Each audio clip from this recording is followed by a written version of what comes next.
I believe that's Joel Rosario, a born Disarm here, who will ride him in the Kentucky Derby. Steve's showing a ton of confidence in this horse.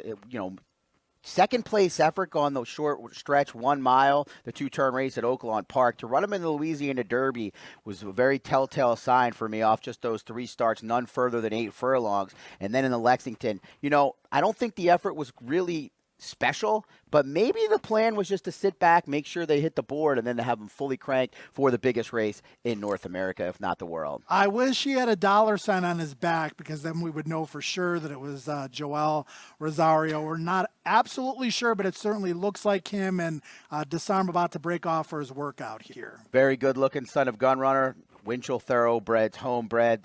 They've always thought highly of this horse. He went off at 5-2 on debut here at Churchill, then broke his maiden at Saratoga by more than 6 lengths.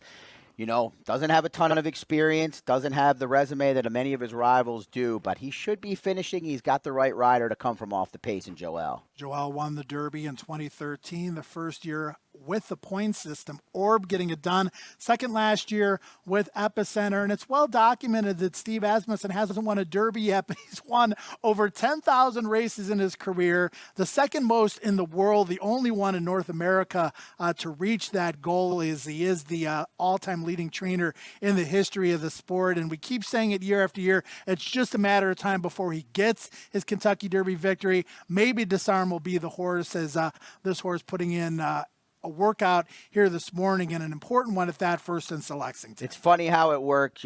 Steve had Epicenter last year, the likeliest winner, the favorite in the race. I would argue ran the best race, putting away Zandon.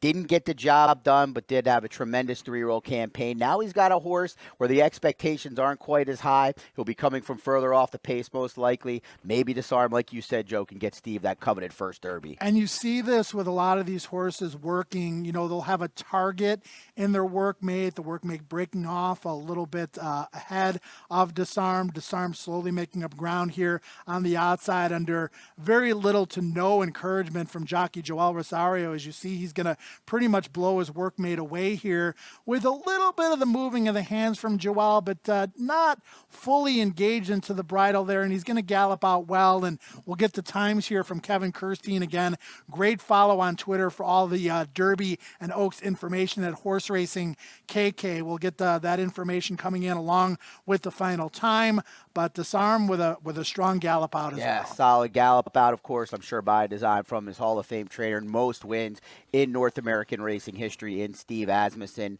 And Joel Rosario was aboard in that Louisiana Derby. It's the only time he's been aboard thus far, and it was probably his best effort. Got a little bit of a higher number on the Brisnet scale in the Lexington Grade 3, but I think we would both agree the Louisiana Derby was more impressive. That was 1 minute flat, according to Kevin Kirstein. We'll get those splits. We'll get you more information on Disarm's work.